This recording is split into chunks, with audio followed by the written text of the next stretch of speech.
What's up, everybody? Welcome to episode 17 of the Humble Threads podcast. I'm your host, Michael Hart, here with David Graves, and you already know, guys. Once again, guys, I would just like to give you a gentle reminder. If you enjoyed this podcast, be sure to leave a rating and a written review on your podcast platform of choice. It really helps us out, and it helps the podcast reach a lot of new listeners. Just like this listener review on Apple Podcasts. 5 stars. Love the vibes. And then the description. Both so cool to listen to. They are both so knowledgeable on random things and life. They both give great advice.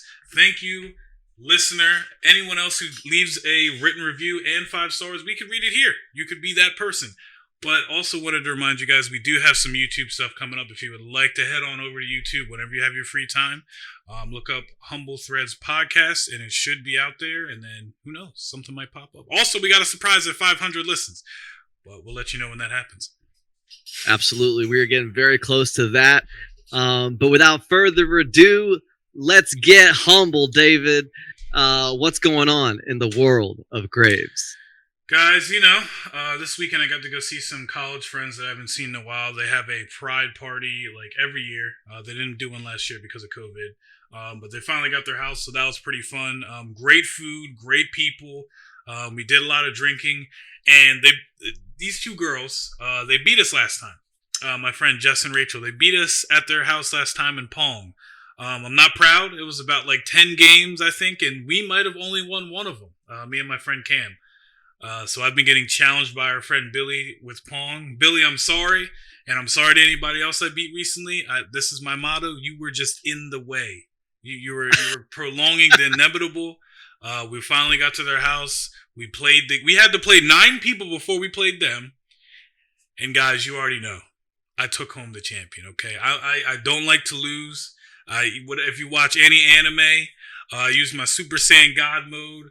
I did my water breathing from Demon Slayer. Anything, I made it work. So that was really fun. But I really love those guys. They're like family to me. So it's always amazing getting to see them. And I think their wedding is next summer. But other than that, good news, guys. I did get a job. Not in my field of choice, but hey, sometimes you just got to make things work and get the check and pay the bills. So I'll be starting that pretty soon. So I'm very thankful for that. Thank you guys for the prayers and coming out for it. I'm still actively looking for a design job. So guys, if you know your company needs a graphic designer or somebody needs a graphic designer, shoot it my way. I would definitely like to look at it and fill everything out. And, hopefully I get hired by them. But until then, I'm going to do what I got to do. And also, we are dog sitting my neighbor's dog. It is a madhouse downstairs. Coda has not let up off of the other dog. She just loves playing. She thinks it's a party all the time. So he's getting her. She's getting him. They're running all over the place. I'm getting scratched. I don't know what's going on. But I'm happy to see that she's having a good time and that she's having fun.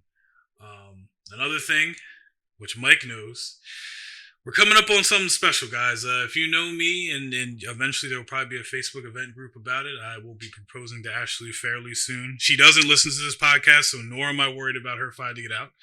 But that's going to be something special happening soon. And, hopefully I can get a lot of you guys out there to watch it. Maybe it'll fall on the week of when it's happening. And I'll be able to let you guys know. She doesn't listen, so you'll be able to hear the episode, and then you'll be able to see where it's going to happen at or whatever. And then we'll take it from there. But I can't wait for that. Still looking for this ring. We've been having a question. Mike, I don't know about you. My neighbor were outside talking about a diamond ring and moissanite. The difference between it. Moissanite is the lab created ring and everything else like that. And she was kind of giving me suggestions like, maybe if you don't have the money, you should do that. And I was like, I don't know. I don't know how crazy Ashley is, but I mean, like I do know a little bit about that. You can also look at cubic zirconium as an alternative as well. That's like a lab made crystal.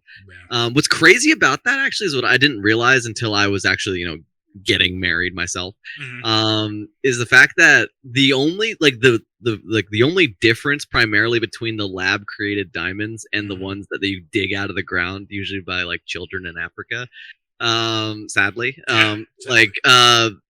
but is the fact that the ones that come from the lab are flawless. and the ones that come out of the ground actually have minor imperfections in them. And you would think, like, wouldn't the flawless one be worth more? And actually, no, because it's made in the lab. Furthermore, you know, if you do any research on wedding rings and or diamond rings, you'll find out that it was like a marketing slogan. I think that happened in like the late 30s or 40s that came out with, you know, diamonds are a girl's best friend. And, you know, diamonds really, in my opinion, diamonds really shouldn't be expensive because they're not rare. They are, we have them in abundance all over the place. Yes. We even like put them on the end of drill bits because it, you know, a diamond tip drill bit just works better in some circumstances. Yeah. But I digress. Yeah, girls are just ridiculous with it. We were in K Jewelers not too long ago, and she saw a ring and was like, "Oh, I really like this one." I think it was about like 4,000, which isn't unreasonable. Sure. And the guy was like, "Yeah, oh yeah, it's a lab created diamond." She was like, "Oh, never mind." And I was like, you couldn't even. Honestly, like. Right, like honestly, like it wouldn't ding ever because it's diamond still. It's still as good as a diamond if made in this in the lab. I feel like she shouldn't. Like I understand, like, you know, that she just wants a nice ring. She wants to look good. But I honestly don't think it should matter where the diamond comes from. And honestly, I actually support lab made diamonds because because then you know that it was sourced ethically, morally. Save your money, guys. Yeah, because it's like, I get it. Like, honestly, the only diamonds that I feel like, I don't know, this is just a personal opinion, but like the only diamonds I feel like that should exist in rings are the ones that already have been created, right? Like the fact that heirloom or something. Yeah, right. Like that's kind of like what I mean. Like if it's a family heirloom that was, you know, bought back in the 30s or 40s, or like an original diamond ring, like great. Yeah, those ones should definitely be used and passed down the best that you can. Should we still be manufacturing new, like real earth harvested diamonds rings? I don't know. Probably not. I don't know. I think we could probably use diamonds for something else, since they're not exactly like super rare. Save some children. Yeah, like I, you know, when I got married with my wife, we used an heirloom ring that came down from my grandmother. So that obviously made things a little bit easier for me. But I told this to you last night actually. But the funny part was, because it was a handed down ring from my grandmother. My grandmother was a very small woman. And even though my wife is actually a pretty small woman, the ring did not fit on her ring finger. The day I asked her to marry me, the pictures of her are wearing the ring, and the pictures the ring is on her pinky finger. Because I didn't have time to like get it sized. You know, like I wanted it to be a complete surprise when I did it. But yeah, I'm super excited for David. You know, he's had a lot of things in the works with this proposal coming up. So just excited to kind of see it all happen and to celebrate. Yeah, we'll see what happens. Mike will be along the journey. So will you guys as the listeners. I will not tell you which ring I'm getting because I don't know if any of y'all are snitches out there. Okay, I just gotta watch my back. But I think she would be happy either way. But Mike, what's going on with you, man? What's going on in the mind of Mike? Yeah, man. It's been good actually. Like lately, like the weather's been decent. You know, it hasn't rained too much. Hasn't been too swelteringly hot, humid, you know, nonetheless. But it's been good. It's been good, man. I think it was last weekend. Actually, it was such a banger weekend. Me and the wife went out for like a hike in Valley Forge Park. We found some really cool spots that we decided to bring my GoPro with us because we wanted to shoot some yo-yo trick videos. My sponsor, Throwing Sideways, shout out to my sponsor, Throwing Sideways, go help them out. The owner of the company, William, he asked me, he's like, "Hey Mike, can you send me some videos of you throwing some yo-yo?" And I was like, "Oh hell yeah!" So we went there with my GoPro. We shot a bunch of little videos around this like bridge and this underpass area, and we made like a short little like almost like, I don't know, like a full, like almost like a feature length yo-yo video. Like there's lots of little tricks. It kind of feels like a skateboard video if you can remember back to the late 90s, early aughts when skateboard videos were skating videos were so popular. But yeah, so we shot that. I edited it all together, and I haven't released it yet. No one's seen it, but I did get it over to my sponsor, so I'm sure he said he's gonna kind of chop it up. He wanted to make a full length video of like the whole team doing tricks. So I'm sure he'll chop and screw it, and then I'll eventually release the edit that I made myself. But yeah, so like to cap out a pretty awesome day. After we got back from the hike, that night we actually went out in the town into Westchester for some beers and some appetizers and things with the crew. I mean, David was out of town, otherwise I'm sure he would have come along with us. We were there with our buddy Billy, Andy, Kevin, Jamie, significant others all around, and our mutual friend Andrea. And my wife was there as well, and it was a really great time. We went to this place called Moss, not a sponsor, but it's like a Mexicali American restaurant kind of thing, and they have a really awesome rooftop bar in the town of Westchester, near where we live. We were there just at sunset, so it wasn't too hot, too cold. Slammed some Coronas, had some nachos, some tacos. It was a good time all around. We ended up heading on over to Barnaby's, where we sat outside to watch some of the UFC fights. Billy, of course, our buddy, was heavily betting on every fight, but he was actually winning. He won like 3 for 3, betting on some fights there, sitting at the table watching them out when we were at the outside patio. Irish, so look at that. Yeah, I mean, he was catching some serious luck that night. But then after that, me and the wife just kind of headed home and went home to kick it. But lately, like in terms of like having fun, we've been getting into Hunter x Hunter anime.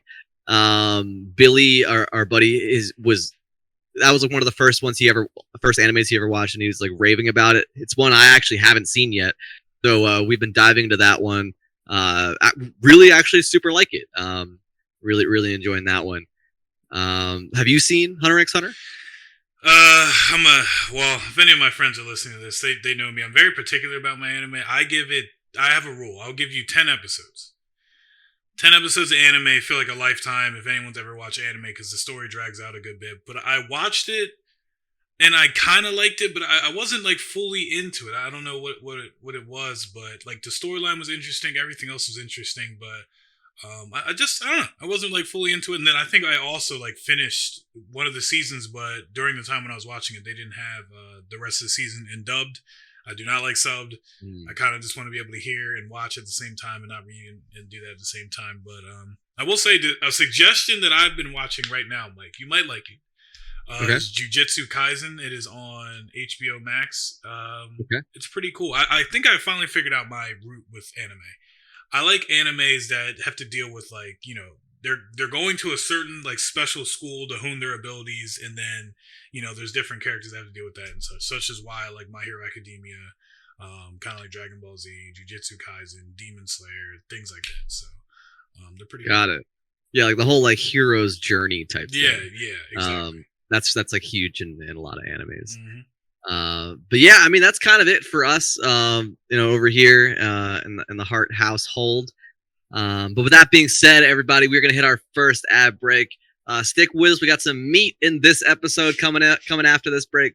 We'll be right back. All right, David.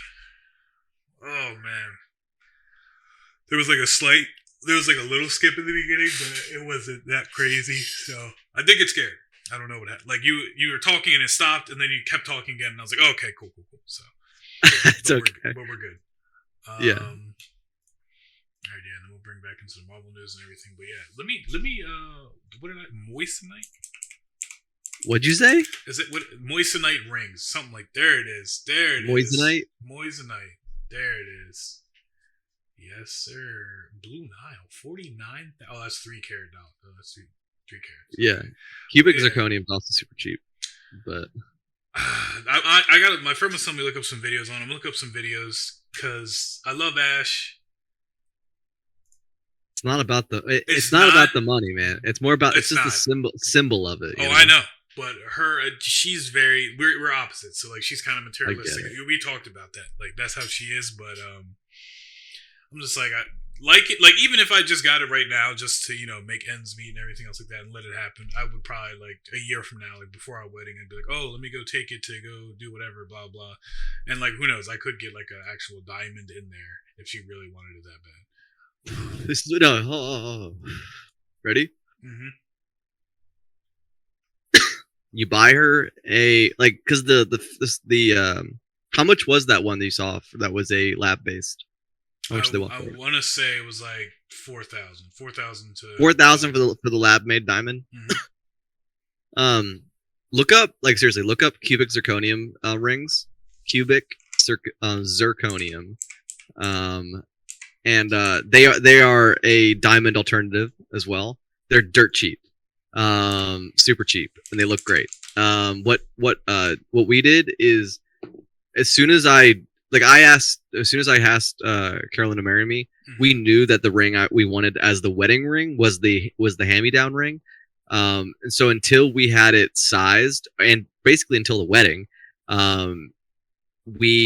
she wore a really awesome like engagement ring, but it was a cubic zirconium diamond, because she knew that like she didn't have to worry about the ring too much, at least during the time prior to the wedding. And I don't know, she was totally cool with it, but then again, Carolyn's not Ashley. I know. Yeah, but, I mean, like, I think because that's the thing, like, we still got to plan for the wedding and everything else like that. So that's money I could be saving and she could be saving right now. So like, if I do that, like, I'm not saying you shouldn't buy a nice ring, but I'm saying like it'll be like in the bear, like at least for like the time being, like because if you propose, even if you propose tomorrow, the wedding's not going to be this year. Exactly. So that's, you know what I mean. Like, so you still have plenty of time to like get the wedding ring, because the wedding ring is like, unless you just want to do bands for your wedding, like unless you weren't trying to do. I think she like so. Like I said, the thing could be I get that ring, and then you can always switch out the diamond. So like it's not going to be that expensive, or like, her mom has her grandmother's ring or something, so I could always take that and infuse it into that type of thing, and like the ring. And the stones and everything else like that, so I can make it a whole different ring when it comes to our wedding. So that could also be another surprise. Where it's like I got you a different ring. For you, if you're trying to save money on your ring, I'm probably gonna get like a. No, look up, like go to Amazon and look up tungsten carbide gold rings. They are harder than steel. They're non-precious metal, but they look amazing. Tungsten carbide. Men's ring, a gold men's ring, wedding ring, on Amazon. They are less than $100. Like like 26. Oh, I see them right here. Yep. And honestly, like it's the best deal not to be wearing like serious real shit, because like you bang your shit around all the time. Like you have no idea how many times I bang my ring. Like I would go crazy if this was real gold and I banged it. Yeah, I'll probably get that, and I'll probably also have the rubber ring, because I've got one of those too. I have a rubber, if I'm doing like yard work or something, or like construction. Yeah, I mean, like I said, we still got some time. I might But yeah, the tungsten carbide's the way to go. I might head back to K Jewelers, maybe go around to K and be like, listen, let me see your lab created. Let me see your lab created and put it up to another one. Let's see if we can get one that's close to what I need and what I want and looks good. And if they can, I'm gonna be like, wrap it up. I'm taking it home. I'll catch you. But do you know what her ring size is? Yes, I haven't written down. I want to say it's 8.5, maybe 9. Oh, okay.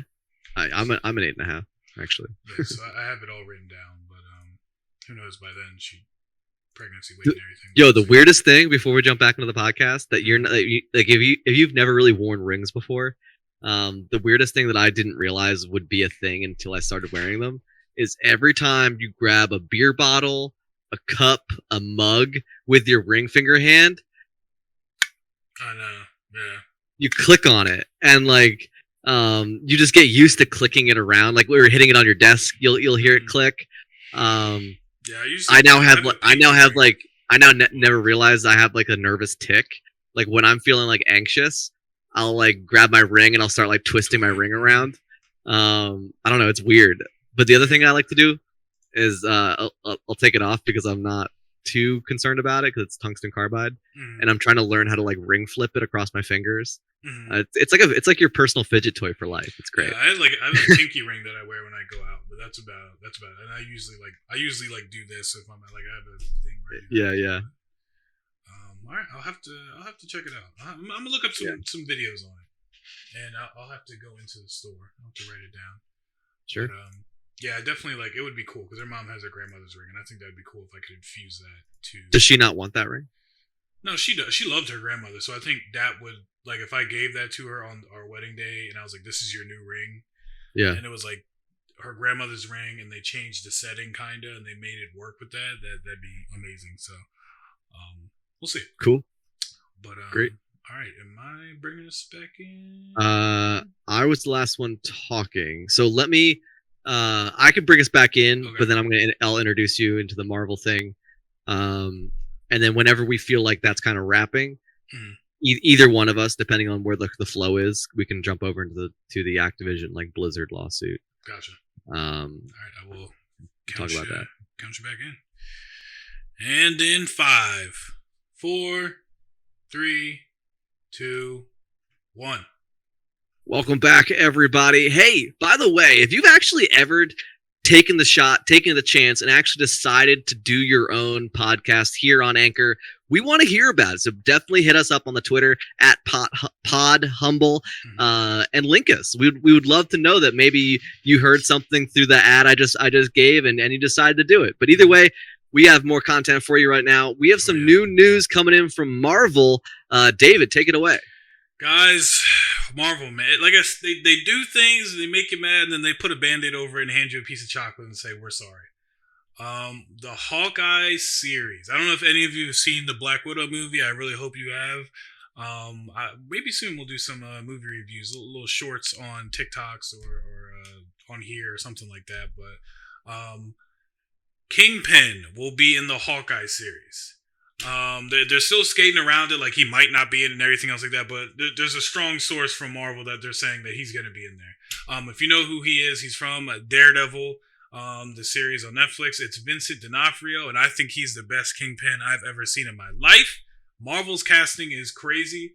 I don't truly know what he'll be doing in the show, though, because like he's not a Hawkeye villain. He's usually a Spider-Man villain, so they might just be introducing him, bringing him in, because there's rumors that, you know, Daredevil, Matt Murdock, the guy who played Daredevil from the Netflix series, will either be in the new Spider-Man movie, or he might be in this TV series too.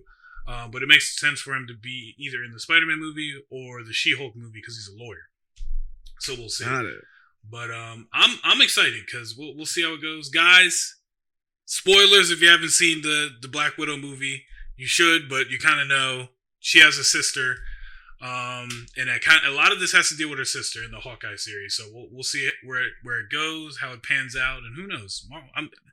Marvel, take the wheel. You know what I mean? They haven't done wrong to me besides the Thor movies, but they kind of made up for that. But Mike, how do you feel? Because I know you're dipping your toes into the Marvel shows. Have you watched Netflix Daredevil at all or not?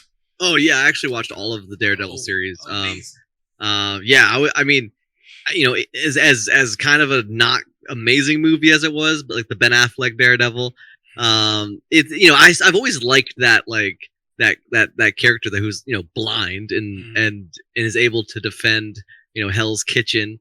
But what's all coming back to me now after watching Loki is like the fact that, you know, the infinite timelines, the multiverse is officially canonly created because of what happened at the end of the Loki series. And so what that is now hurting my brain a little bit, because now that's like everything that's ever been Marvel, and that includes the Netflix specials of all of the Netflix Marvel shows they put out. All of that's canon, like to all of it, no matter which Marvel's making it, you know, whether it's Disney Marvel or if it's, because I guess Netflix can't make Marvel anymore, can they? No, yeah, they were. It was still Marvel at Netflix, but the issue was Kevin Feige at the point was trying to separate TV from the movies. So like Agents of S.H.I.E.L.D. kind of tied in here and there, if anyone's ever watched Agents of S.H.I.E.L.D. So it was like here and there, it was tying in, then eventually they were like, oh, that's not associated with Marvel. But you clearly knew it was when they did like Civil War and all that, because there was things that were happening that tied into the movie. But I think Kevin Feige's plan was, let's get rid of all that. Let's make our own TV shows and have that connected into the movies in our own way. So I think he's trying to, you know, mend that. But yeah, the multiverse thing, like you said, well, Sony Marvel, did X-Men Marvel, Fox, like, I don't know. We'll see how it goes. This is they keep twisting and turning us, and I do like it because you can't get a great answer out of anything. It's just there. But Daredevil, great show. If you guys haven't checked it out, it might still be on Netflix. I just saw that it was on. They were selling it on YouTube to watch, so I think it might be on other things where you can buy it. and see how it goes. But I'm excited. I agree Mike will be about about your Kingpin choice, because like, yeah, I think he was a great Kingpin. Oh yeah, like he's a big dude. Also, fantastic choice for the actor to play Kingpin. Absolutely. As much as I'm looking forward to that, there is something going on in the world of gaming that I am only looking forward to the resolution, because what's going on right now is a heaping pile of garbage on fire, in a dumpster in a back alley that nobody wants to look at, because there's some serious stuff going down with Activision and Blizzard. But yeah, David, just dive us in, man. Guys, it's a cesspool of crazy stuff. I first want to go out and say, it's hard to even begin. But I want to say, please, like we are happy that the women at Activision stepped up and they decided to say something. Women or men, there's a lot of blurred lines and a lot of this stuff, but it's predominantly female in the workplace. And I've been happy seeing a lot of women stepping up in the workplace with everything else like that, with the gender wage gap and all that different stuff. Hell, even at my house, Ashley probably will always make more money than me. She is a respiratory therapist and I'm a graphic designer. So I know back in the day, it's always been like men are supposed to be the breadwinner and everything. No, please. You know what I'm saying? Let's make it even. I think I like that also, but it's sad. There's been a lot of accusations about how it's frat boy, environments at Activision. I don't even want to say allegedly or anything else like that. It's probably happening. So the people out there are saying it's allegations, so we don't know if it's fully true. Come on.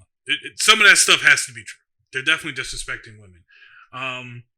It goes from they were drinking at their cubicles and then going around and harassing the women to try and have sex with them, to also going on work vacations with or work travels with their women counterparts and trying to do stuff with them. Also going towards them trying to get vacation time and then they get denied, but they give the men. And it's a whole thing, guys. If you want, please go and like read some of this stuff. Mike, it makes me sick to my stomach. Mike, how do you feel?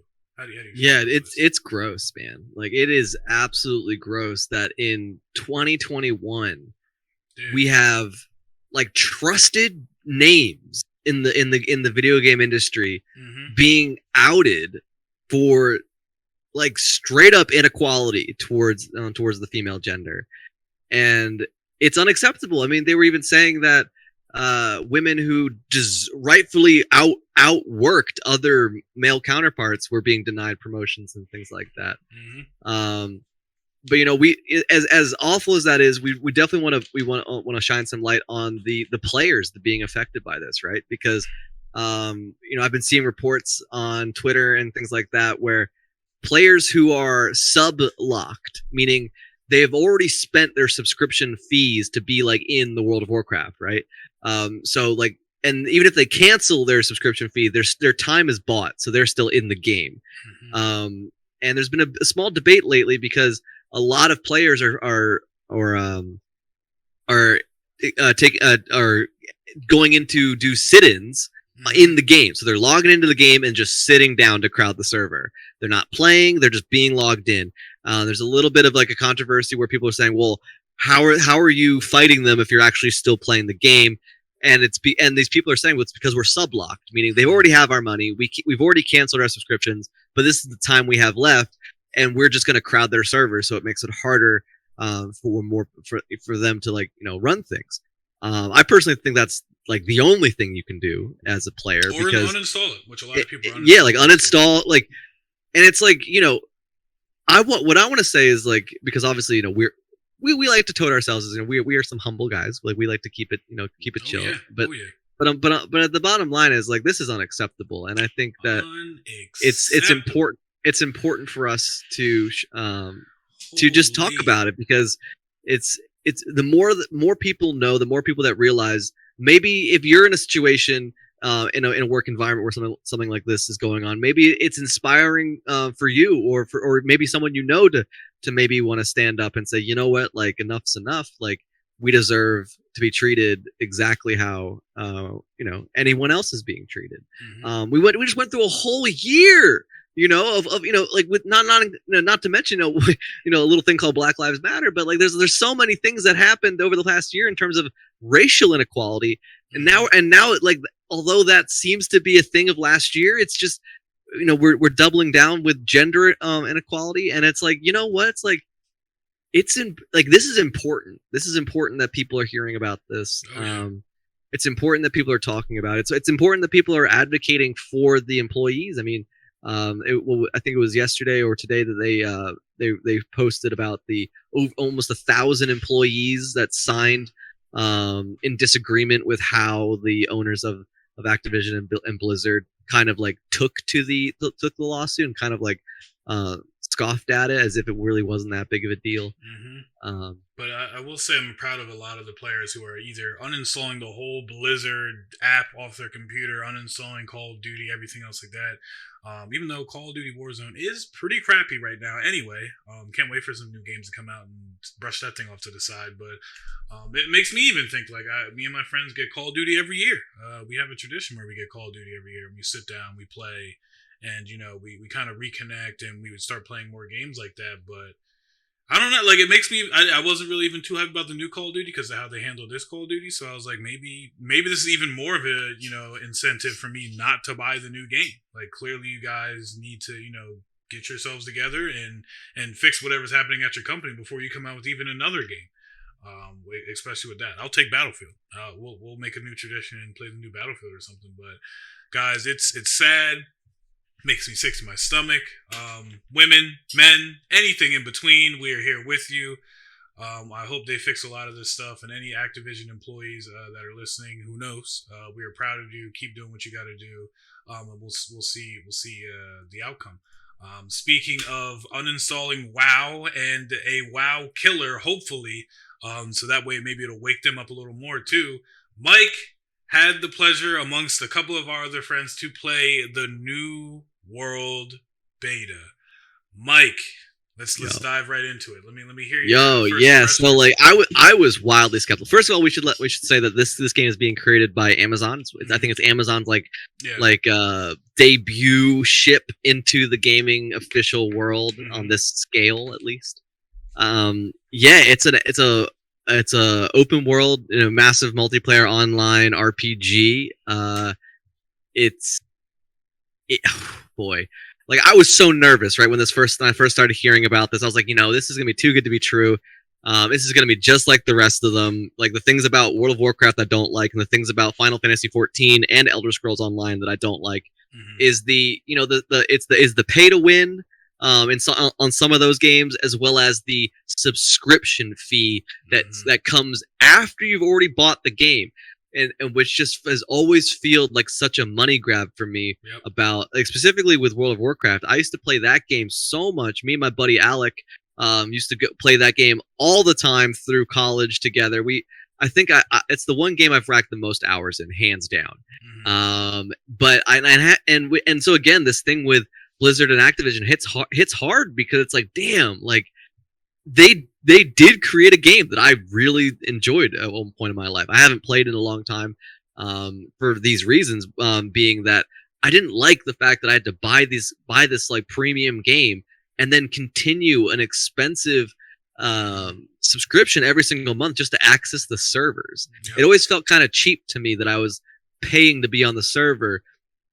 I never quite sit well with me, even back then when I was playing a ton of even World with of the expansions. The expansions are expensive. The monthly thing is. I remember begging my mom to let me play that, and she said, $15 a month. And how much is the expansion? $45. Yeah, we're nah. But like you look at companies like Bungie that that recently this past year made Destiny 2 a fully free game.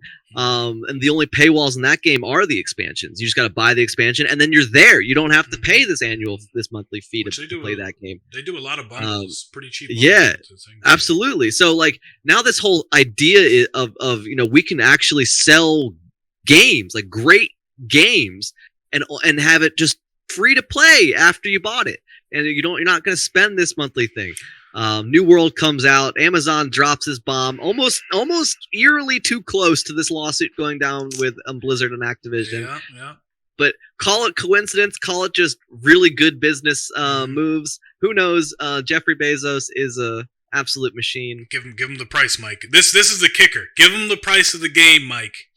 Dude, like give him the price. It's so good. Like right now, what is it? You can buy it on beta, or you could pre-order it. Right? You could pre-order for what was like $39.99, $40, 40 and a massive $40 MMORPG for $40. And not only that, so this game's not coming out till the end of August, which is super sick. But right now, until the 2nd of August, it's in beta. And as long as you buy the game now, you pre-order the game now, you can get into the beta, play it now, and the game caps up to level 60 right now. And everything's available. PvP, the dungeons, leveling, the marketplace, everything's live as if this game was ready to go today. And it's really good. It's a third-person view, so you're playing above and a little bit above and back. But besides that, it plays a lot like World of Warcraft. It plays a lot like things about RuneScape are in there. It plays a lot like Final Fantasy 14 in some ways. It's all hack and slash. So there's no queuing for your buttons. Like you do have special attacks that do have cooldowns, but other than that, you can just keep clicking your mouse and you're attacking every single second with your sword. It feels good. The combat feels great. This is gonna be the game. Because this is going to set a standard. Myself, our buddy Kevin, and Billy have been playing the game together, and you can build your own company. You can create commerce together and build and join a faction and buy a house and get territory, and it's everything that you want in an MMORPG, and it just feels good. And I keep waiting for there to be you know what I mean? Like it's great, but this. And it's I personally, as a big fan of MMORPGs, have yet to really find anything about it that I distaste. I don't like it. That doesn't hit right. It feels honest. I love that there's, at least so far in the game, there's no mounts available. You have to walk everywhere. And like in World of Warcraft, you're familiar with the Hearthstone you get, that no matter where you are in the world, as long as you've signed in at an inn somewhere, you can warp yourself back to that inn. This game has a similar mechanic, but unlike in World of Warcraft, where the cooldown I think is 2 minutes, maybe 3 minutes, the cooldown in this game is I think an hour. So if you're gonna use that stone to go back, you got to realize that if you're gonna go out into the world again, there is no easy button to get out. You have to deal with it, and it feels good. There's a perk that you can level up for literally everything you do in the game. Very RuneScape, leading back to that. You can level up anything about your character. Really design a player however you want it to be, whether you're a spellcaster, melee fighter, heavy weapon, light weapon, ranged weapon, archer. It really seems like it's got a skill for everything. I personally haven't gotten that deep into the beta because I didn't want to go too far, because I knew of how much I was going to play this as soon as it launched, since I've bought it already. I didn't want to spoil too much at the beginning, so I think at best I made it to level 15, and then I decided, I was like, you know what, that's enough of the beta. This game is absolutely rad. It's gonna be the next. It's going to be. It is. I'm Babe Ruthing my shot to the stands, pointing out to left field, all the way out there. This is going to be the game. $40. It's a AAA MMORPG. Yeah. Wow. Amazon. Who would have thought?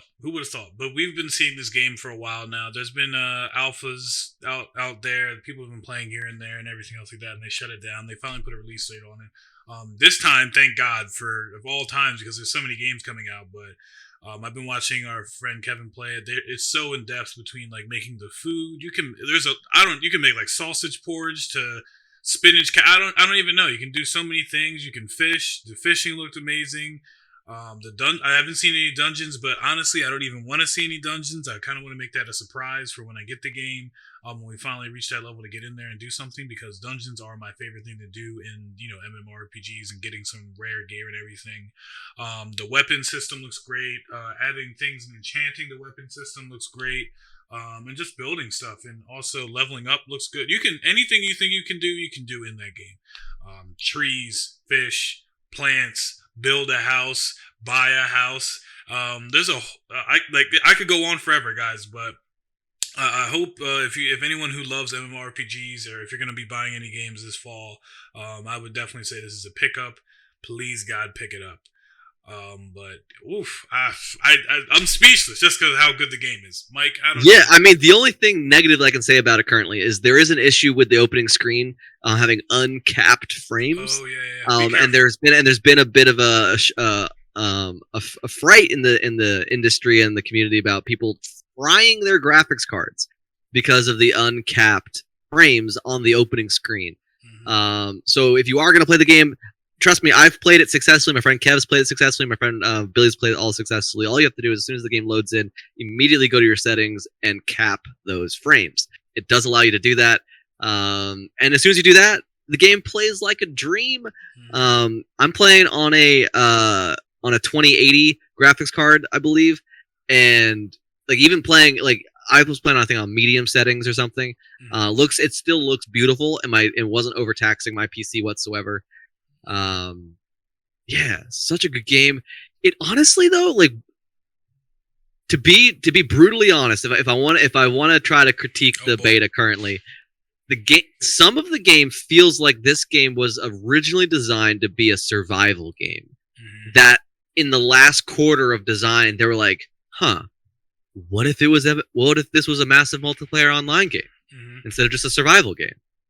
And then someone was like, that's a great idea. And they just completely scratched most of the game because, like David was saying, the crafting in this game is, like, if you are a fan of crafting, if you're a fan of Rust, Valheim, Minecraft, any kind of crafting game that's out there for the forest, if you like crafting, but if you like smart crafting, and I'm talking smart crafting like Breath of the Wild, Zelda, smart crafting. So like, as long as you have it's so cool. You can do so much with it. Oh my god! I wish we were getting sponsored by them because this is such a great review. Hey, I don't know, but they do. Some people say Amazon's the beast, but I keep giving them money, and maybe we'll tag packages keep showing up at my door. We'll tag them on Twitter. I don't know, guys. Send them our video. There is a New World podcast.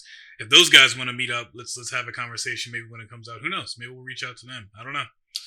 But speaking of Amazon, speaking of the Grand Bezos, I mean, even if it's just for a hot minute, like, we got to talk about the fact that in the same like week, two billionaires decided that we're going to go to space. I mean, trust me, I understand that they've been building rockets for a while now, and it just so happens that they just happened to finish their rockets on the same week to launch them together.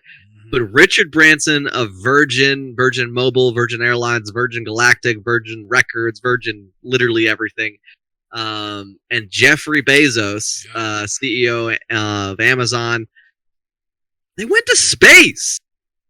Is that like what it is is that what billionaires can do now? Like, I mean, I know Elon Musk he's a fellow billionaire of them. I'm surprised he's not already in space himself. But he sent a Tesla up into space that's just kind of cruising around up there. He sends multiple rockets to space all the time. But I don't think he's ever been to space. I think he's so smart that I don't think he wants to. I think his biggest thing is like he wants to go to Mars. I think that's like a thing he always talks about. It's like Mars. That's all I ever hear him say. I don't blame him, because when you actually look at like how much time like Richard Branson or Jeffrey Bezos spent in space, or like just the outer limits of our atmosphere, more or less, really. Like, they were only up there for like a minute and a half, pretty much, before their like shuttle kind of re-entered the atmosphere. So, they kind of like they're not exactly astronauts, are they? They're just kind of like they experienced astro tourists. Yeah, maybe it was like an outer space roller coaster. They went up and they came back. Outer space window shopping. Yeah, if you will, one of those. But yeah, it's. I mean, I guess you can look at it as in they're like, they're getting older, so they're probably this is something I wanted to do. Yeah, no, but I'm saying. I guess what's blowing my mind the most is like up until like now, like even when we were growing up, going through like elementary school, middle school, high school, like the idea of like going to space was this like grand like event that like NASA or some like whole nation, like it was a nation going to space. It was America going to space for American things, or China going to space, or the International Space Station, where different countries go up there and meet in space. Yep. Right? That still boggles my head a little bit, that there's a thing that orbits the Earth that multiple different countries can just go to and hang out at. Yeah. That kind of blows my mind just a tad. But regardless, going to space was always like this grand thing. And now that these billionaires are just like, NASA, we can do this. We can go to space. We're billionaires. Like the fact that that's where we're at right now in 2021. We just had like the worst year of our life with this pandemic. And these billionaires are like, we could probably feed the whole world with our wealth. But we're going to space. Yippee-ki-yay, we're going to space. I'm telling you, I believe we're in the alternate reality, Mike. Yo, the world ended, back in December 2012, man. Maybe, who knows? But yeah, right. Like go feed some people, Bezos. Like, come on, Jeff. They said he could make it was something about electric cars. I think that's why they're making all their new Amazon vans electric to cut down on gas. And I think they were saying he could fund getting everyone electric cars, or being a major push in electric car something. I think we were talking about that in marketing class when I was in school. Wow, it was a while ago.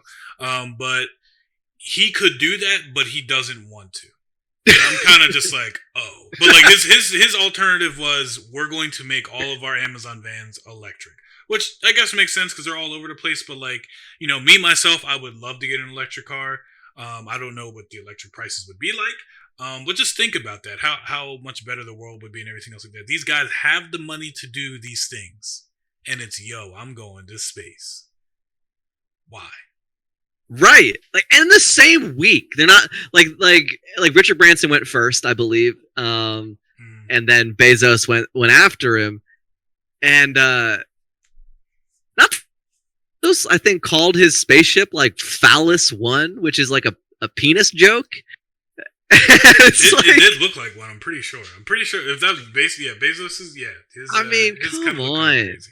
Like, whenever if you have that much money to build, like, wow. Like we have starving kids in our own country, let alone in third world countries that could probably use a little bit if you just want to, or even like up and coming entrepreneurs. Snap them off a little bit. Yeah, like you see up and coming entrepreneurs, people who have been working hard or something like that. Like that'd be cool. Like I think like this, not me being greedy, not saying anyone can do whatever they want with their money and anything else like that. So I'm not saying I want this for everyone and all this other things, but I think it would be cool if like a lot of the billionaires got together in the world and said, you know what?